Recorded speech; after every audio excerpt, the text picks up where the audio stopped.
Bueno, mi nombre es Valentina Colistro y esta es la parte 2 de Introducción a la Estadística Descriptiva. Les sugiero que si aún no lo hicieron, previo a esto, vean el video de la parte 1.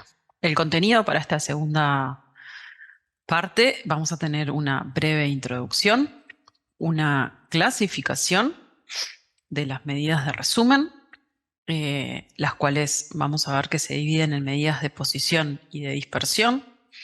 Después, dentro de las medidas de posición, vamos a ver 4 representantes: la moda, la media, la mediana y los cuartiles. Y dentro de las medidas de dispersión, el rango intercuartílico, la varianza y el desvío estándar. Y por último, vamos a hablar de otro tipo de representación gráfica distinto y complementario a los que vimos en la parte 1. Y en este caso vamos a hablar de los gráficos de caja o gráficos de box plot, por su nombre en inglés. Así que comencemos con esta segunda parte de estadística descriptiva, donde vamos a hablar mayoritariamente de variables cuantitativas, como ya lo mencioné al final de la parte 1. Y de alguna manera, las medidas de resumen lo que intentan hacer es, de ese set de datos que estuvimos hablando anteriormente, que se suele representar en una matriz de datos que puede tener muchísimas filas, obtener un único valor o un par de valores que me resuman y que me den información valiosa de los datos. Por eso se llaman medidas de resumen, porque tratamos de resumir muchos valores en un único valor. Hay muchas medidas de resumen y es porque, de acuerdo a la característica de los datos, en algunos casos son más aptas determinadas medidas de resumen y en otros casos otras, y por eso no hay un único valor de medida de resumen. Vamos a ver 4 ejemplares de medidas de posición y 4 de dispersión. Pero en definitiva, lo que queremos poder resumir son esas 2 preguntas que tenemos ahí abajo, que es cuál o cuáles son los valores típicos de la variable, o sea, cuál es el valor más común o dónde están la mayoría de los datos, y si las observaciones son muy similares entre sí o si tienen mucha variabilidad entre sí. Entonces, con esta introducción es que vamos a hablar que las medidas de resumen se pueden dividir entre las medidas de posición, que nos hablan de la tendencia central de los datos, y de las medidas de dispersión, que como bien lo dice la palabra, hablan de qué tan dispersos están esos datos respecto a la medida de tendencia central. Dentro de las medidas de posición, como ya les dije, vamos a ver 4 ejemplares: la moda, la mediana, la media y los cuartiles. Seguramente ya se encontraron en algún momento de sus carreras con estas medidas. Y dentro de las medidas de dispersión también vamos a ver 4 representantes, que son el rango intercuartílico, la varianza y el desvío estándar. Con respecto a las medidas de posición o medidas de tendencia central, este cuadro más o menos nos resume dónde cada una de estas medidas es adecuada. Entonces, media, mediana y cuartiles corresponden a variables cuantitativas, que ya las describimos en la parte 1, y la moda a variables cualitativas. Y como bien dice ahí abajo, si bien la moda no es excluyente de las cuantitativas, se podría llegar a obtener una moda de una variable cuantitativa.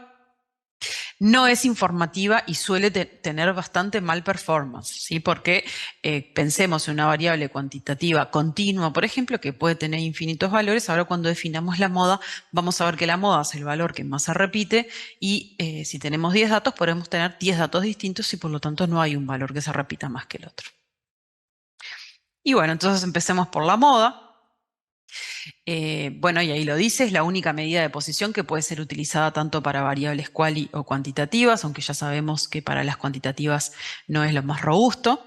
Se obtiene construyendo la distribución de frecuencias que charlamos en la parte 1, y el valor que toma la moda se corresponde con la mayor frecuencia absoluta, es decir, aquel valor que tiene mayor frecuencia absoluta, que se repite mayor cantidad de veces, es la moda. Si pensamos en el ejemplo que vimos en la parte 1 de la distribución de frecuencias de sexos, que femenino tenía un poquito más del 50% y masculino un poquito menos del 50%, en ese caso la moda es femenino porque es el valor que se repite mayor cantidad de veces. La principal virtud, las principales virtudes que tiene la moda es que es muy simple su cálculo, es determinar una distribución de frecuencias y ver cuál es el valor que más se repite, y la interpretación también es muy sencilla y es el valor más frecuente en nuestros datos. Pero esta sencillez y practicidad también viene acarreado de desventajas. Para empezar, es que no tenemos la garantía de que en un conjunto de datos haya una única moda. En el caso del sexo no, pero imagínense una variable como puede ser nivel educativo que puede tener 4 opciones de respuesta y que sea sin nivel 0, analfabeto, con primaria, con secundaria y con terciaria. 4 opciones de respuestas. Y se puede dar la situación en que tanto hay la misma cantidad de gente con secundaria que con primaria. En ese caso no hay una única moda, hay 2 modas. Y esto es una desventaja, también puede haber más de 2 modas. Otra gran desventaja es que en las variables cuantitativas, y por eso es que no es lo más óptimo utilizar la moda, puede no existir una moda porque es muy probable que tengamos todos valores distintos. Pensemos si le medimos la altura a 10 personas, perfectamente puede haber 10 valores distintos de altura y en ese caso no hay una moda. La otra medida de posición que vamos a hablar, medida de resumen y de posición, es la media, que seguramente todos alguna vez la hemos manejado. Es una medida de posición utilizada más frecuentemente cuando se necesita resumir una variable cuantitativa, ya sea discreta o continua, como vimos la vez pasada. Lo que tenemos ahí es la forma en que se calcula la media, y es el cociente entre la suma de todos los valores que tenemos y la cantidad de valores que tenemos. Este x1 que tenemos en el numerador es, por ejemplo, si estamos con 10 valores de altura, es la altura de la observación 1, del sujeto 1, la altura le sumamos la del sujeto 2, le sumamos la altura del 3, del 4, y así vamos a sumar 10 valores de altura. Y luego lo tenemos que dividir entre la cantidad de valores que consideramos, en este caso 10. Esta es la forma de calcular la media, que se representa por una X con un techo horizontal. Y si prestan atención, en la media se utilizan todos los valores, los 10 valores. No hay ningún valor que quede por fuera del cálculo, ¿sí? Todas estas consideraciones nos permiten determinar algunas propiedades que tiene la media, y el primero es bastante importante, y es que la media está comprendida, es un valor que está a mitad de camino, que está a medias, digamos, entre el valor máximo, o sea, el valor mayor, y el mínimo. A diferencia de otras medidas, el valor final de la media está influenciado por todos los valores, los que les decía en la diapositiva anterior. Todos los valores participan en el cálculo de la media. El valor que nos dé la media no tiene por qué ser un valor que está presente en la población. Quizás estamos trabajando con valores de altura y la media nos da 1,68 y no hay ninguna persona que mida exactamente 1,68. Eso no es un error, es una situación que se puede dar y que es muy común que se den variables continuas. La media se dice que es el mejor representante de un grupo de datos en el sentido de que los valores menores a la media se balancean de alguna manera con los datos mayores que la media, ¿sí? Si piensan un poco en la forma del cálculo, esto tiene sentido. Y bueno, y la gran desventaja que tiene la media, que como justamente todos los valores de una variable participan en el cálculo de la media, está muy influenciado, es muy sensible a observaciones extremas. Si tenemos un valor que es atípicamente alto o atípicamente bajo, nos va a influir y va a repercutir en el valor de la media. La otra medida de posición que vamos a hablar es la mediana. La mediana se define como aquel valor que divide a mi conjunto de datos en 2 partes iguales. Si yo puedo calcular la mediana de un set de valores, si lo calculé bien, debo registrar la misma cantidad de datos por debajo de la mediana que por encima de la mediana. La forma de obtener la mediana es ordenar los datos de menor a mayor y ubicar cuál es el valor que queda en el centro de esos datos. Y acá hay una pregunta que si en algún momento se tienen que enfrentar a calcular una mediana, les va a pasar que si tienen un número impar de datos, si por ejemplo tienen 5 datos, la mediana, los ordeno, los 5 datos, la que queda en la tercera posición deja 2 valores por abajo, el valor que está en la primera y segunda posición, y 2 valores por arriba, los que están en la cuarta y quinta posición. Entonces, el que está en la tercera posición es la mediana. Pero si tengo un número par de datos, como puedo tener 6 datos, la mediana va a ser el promedio entre los 2 valores del medio. En este caso, en el que está en la posición 3 y en la posición 4, el promedio de esas dos. Bueno, ahí dice que al igual que la mediana está comprendida entre el valor máximo y el mínimo y no tiene por qué ser igual a alguno de los valores de la variable. Pero a diferencia de la media, el valor de la mediana no depende de todos valores porque no uso el valor para calcular la mediana, sino que uso su posición en los datos ordenados. Esto es que lo hace más estable observaciones extremas, ¿no? Porque si tengo 1, 2 o 3 observaciones extremadamente altas, por ejemplo, me va a correr un poquitito la posición de la mediana hacia arriba porque aumentan la cantidad de datos, pero no es tan susceptible como la media, que va a aumentar mucho más. De la misma manera que pensamos en la mediana como aquel punto que una vez que tenemos ordenados los datos, divide a nuestra media en 2 partes iguales, podemos pensar en los cuartiles. Y los cuartiles, como bien dice la palabra, son aquellos puntos que dividen a la muestra en cuartos, en 4 partes iguales. Por lo tanto, imagínense los datos ordenados de menor a mayor. El cuartil 1 es aquel punto que me define el cuarto inferior de los datos. Es donde quedan el 25% de las observaciones con valores más bajas. El cuartil 2, representado por un Q2, es el valor que deja por debajo de sí al 50% de las observaciones más bajas y por lo tanto por encima al 50% más alto. El cuartil 3 divide 3 cuartos para abajo y 1 cuarto para arriba. Y si lo razonaron junto conmigo, capaz que ya se dieron cuenta que cuartil 2 es un sinónimo de mediana, porque por la mismísima definición que tenemos ahí, el cuartil 2 deja por debajo de sí el 50% de los datos y por encima el otro 50%, y al igual que la mediana. Entonces Q2 o cuartil 2 y mediana son sinónimos. Esto es con respecto a las medidas de posición. Todas estas que vimos son medidas que nos dicen por dónde andan la mayoría de los datos o en qué posición se ubican los datos. Ahora vamos a hablar de otro tipo de medidas de resumen, que son las medidas de dispersión, que no me dicen dónde se posicionan los datos, sino qué tan dispersos están. Y vamos a hablar de 4 medidas de dispersión. Todas estas que vamos a ver son para variables cuantitativas, ¿sí? Y más o menos todas se interpretan de manera similar. Y acá tenemos 3 características que se aplican para todas las medidas de dispersión. Una es que cuanto más grande sea la medida de dispersión, mayor es el valor de variabilidad de los datos. Más variables son, más distintos son, más heterogéneos son mis datos. Cuanto menor sea el valor de la medida de dispersión, menos variabilidad hay en los datos, van a ser más homogéneos entre sí. Y si la medida de dispersión vale 0, entonces los valores son iguales entre sí, aunque hay una excepción a esto, y creo que más adelante no vamos a mencionar.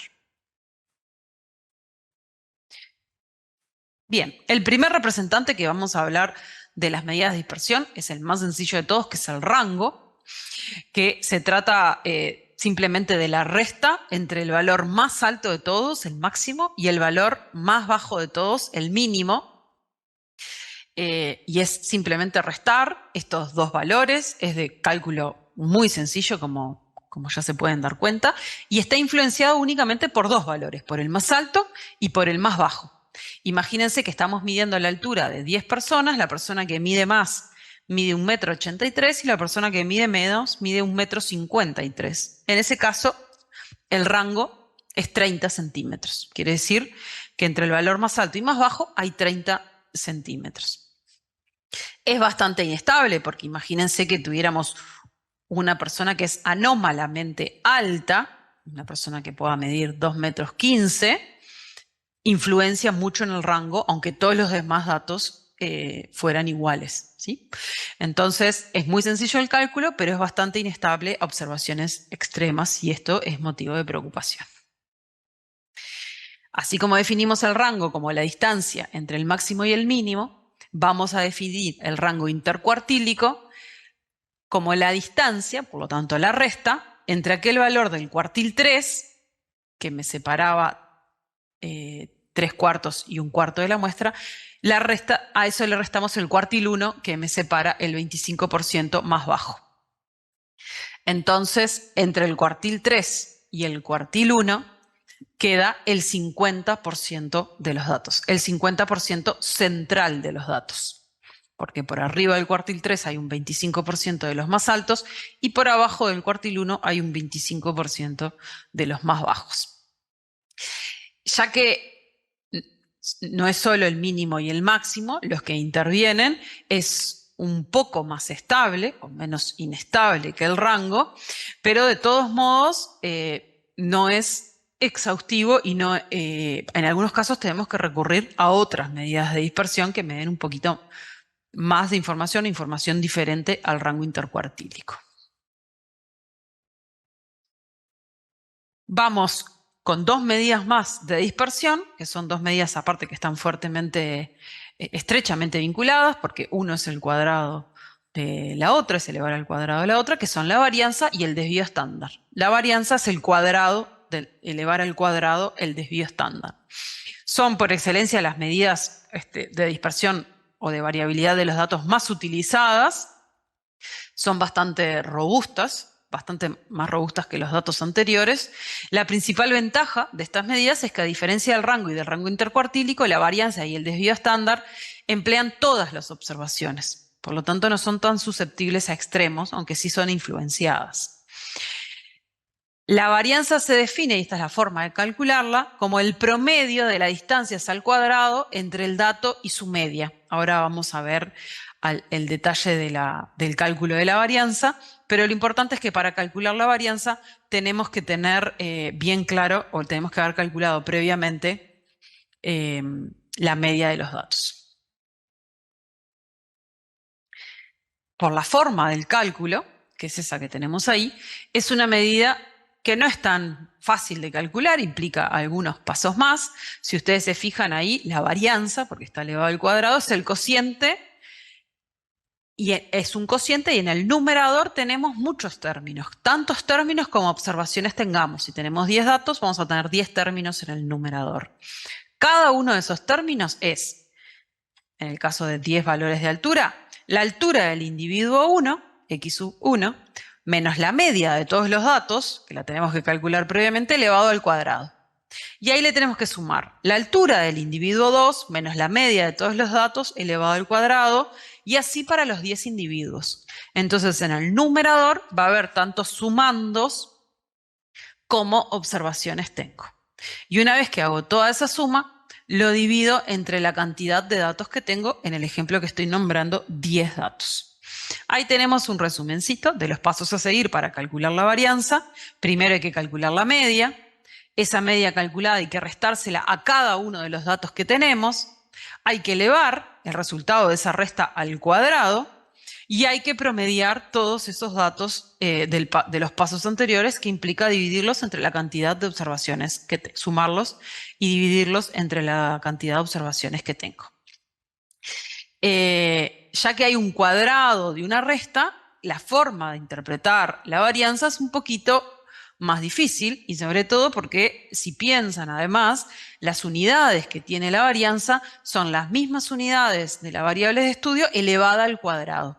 Entonces, la varianza de la altura es un valor que tiene como unidades, si la altura está medida en metros o en centímetros, metros al cuadrado o centímetros al cuadrado. Ya que es un promedio de valores elevados al cuadrado, y por eso les decía que las unidades están elevadas al cuadrado, capaz que conviene ir por la otra medida de dispersión, que está estrechamente vinculada con la varianza, que es el desvío estándar, que es aplicarle a la varianza la raíz cuadrada. Y de esta manera, si se fijan en esta fórmula que les puse acá, es está dentro de una raíz la fórmula de la varianza, De esta manera trabajamos con una magnitud que tiene las mismas unidades de medida que nuestra variable de interés.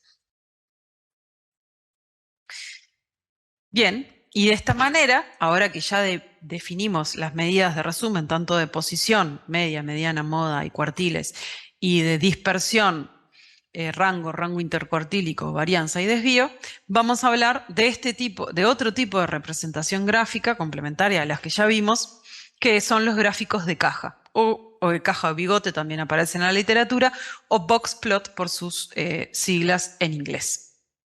Son tipos de representaciones para variables cuantitativas también y dan bastante información simplemente al mirarlas, son bastante informativas, porque dentro de un gráfico de cajas vamos a poder obtener información de tendencia central, de posición, de simetría, de variabilidad de los datos y poder identificar posiblemente posibles valores atípicos. Estoy segura que ya se han cruzado con un gráfico de cajas, así que quizás ya alguna vez intentaron interpretar este gráfico. Es un gráfico ampliamente utilizado, fue ideado por John Tukey y representa la distribución de datos que necesitamos para construir los 5 medidas de resumen, que ahora vamos a ver cuáles son. Suelen estar en disposición vertical, donde la variable continua está en el eje Y, pero puede estar también representado gráficamente horizontal. Este es un tema estético, la decisión de si es horizontal o vertical. Entonces, en este caso, hay un gráfico de una variable que fue analizada en 18 participantes y se trataba de indagar el tiempo máximo que eran capaces de mantener la respiración. Entonces, este gráfico se construyó con 18 valores. Para 18 personas distintas teníamos el tiempo en segundos de cuánto tiempo podían aguantar la respiración. Entonces, en el eje Y, ahora vamos a ver paso a paso, pero en el eje Y tenemos la variable de interés, que es tiempo en que mantenían la respiración medida en segundos, y ahí tenemos un gráfico con sus bigotes, con la línea que está en el centro de la caja, que ahora vamos a ver quién es, y con un valor que está acá arriba, que es un valor que está por fuera de los bigotes, que también vamos a ver quién es. Entonces, antes de ver el detalle, algunas particularidades del gráfico de caja. Ay, perdón. En el caso que elejamos, como hicimos recién, de poner la variable continua en el eje Y, en el eje horizontal no se registra ninguna variable, no tiene variables. En el eje vertical se registran algunos valores de referencia de la variable considerada, así como el nombre de la misma y sus unidades. El ancho de la caja es irrelevante, no importa el ancho de la caja, es meramente una decisión estética, qué tan ancha es la caja. A partir de la extensión del gráfico es posible obtener una idea de la dispersión de los datos y a partir de la ubicación de la caja es posible obtener una idea de la posición de los datos. Entonces, toda esa información resumida en un gráfico. Empecemos con los componentes del gráfico de caja. El primero que vamos a definir es la caja. Efectivamente, esta caja que ven en celeste, que está ahora recuadrada con un rojo. Acá no salieron en la diapositiva lo que está entre paréntesis, pero se lo voy a ir diciendo. La caja indica los valores centrales de los datos. La tapa de la caja, este valor que está acá, o el techo de la caja, como pusimos ahí, representa el tercer cuartil, lo que va entre paréntesis sería Q3, que no salió. Entonces, este valor, si tirábamos esta línea, una línea horizontal hasta este eje, el cuartil 3 se ubicaba aproximadamente en un 45%, entonces en un 45 segundos. Entonces quiere decir que el cuartil 3, que es el que divide a mi muestra en 3 cuartos abajo y un cuarto arriba, quiere decir que esta variable, el 75% de las personas aguantan la respiración menos de 45 segundos, porque están por debajo, y 25% de los participantes aguantan la respiración más de 45 segundos, porque este es el cuartil 3. La base de la caja, esta otra línea que va acá, es el primer cuartil, o sea, el Q1, que es lo que debería ir en paréntesis. En este caso, Q1 anda más o menos por un 35, quiere decir que por abajo de 35 segundos está el 25% de las personas y por arriba el 75%. En este caso, el 25% de las personas aguanta la respiración menos de 30 segundos y el 75% más de 35 segundos. Y la línea que va adentro de la caja, pero no necesariamente en el medio geométrico, digamos, puede ir más cerca de un extremo y de otro, eso es la mediana, y como sabemos, la mediana es un sinónimo del cuartil 2, de Q2, que es lo que divide mi muestra en dos partes iguales. Es decir, que el 50% de las personas aguantan la respiración más de 39 segundos, más o menos, y el otro 50% menos de 39 segundos. Toda esa información únicamente me la da la caja. Luego, el otro componente que es útil en los gráficos de caja refiere a las líneas que se extienden para arriba y para abajo, que se les suele llamar bigotes. Y esos bigotes tienen una forma de calcularlo que no la vamos a ver ahora, pero que implica el cálculo del rango intercuartílico. Y desde el punto de vista gráfico, si se acuerdan que el rango intercuartílico era la resta de Q3 menos Q1, sería este valor de acá, que es Q3, más o menos 45, menos Q1, que es este valor de acá, más o menos 35.